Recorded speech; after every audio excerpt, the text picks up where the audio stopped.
Fi di Elan Greg Mews a fi sgwennodd y gerdd Galwadau Tros-Atlantig. Nes i sgwennu'r gerdd yma ar ôl i'n haid farw. Mae dad yn Americanwr a wedyn mae rhan fwyaf o'r teulu o ochr o i gyd yn byw yn yr Ynol-Daleithiau. A fydden ni mond yn gweld nhw am ryw bythefnos bob rha. A brif ffordd o gysylltu efo nhw heblaw am hynny oedd drwy lythyra neu gael da ffôn ac y fwy o diweddar efo gael da Skype.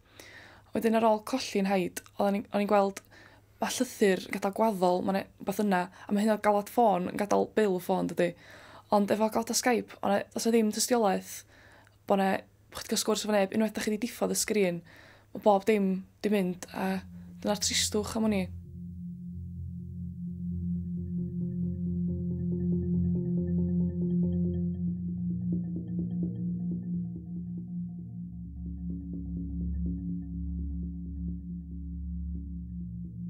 Rhyngom roedd 3,000 o filltiroedd.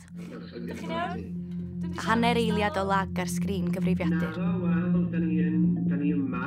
Gwybed man ein sgyrsiau brysiog yn sio rhyngom.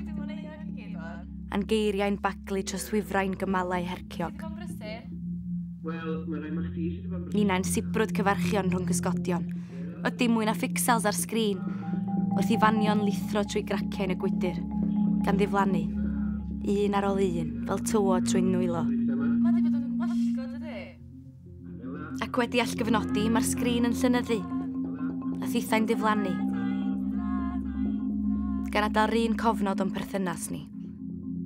Dim ond cysgodion ar sgrin ddu.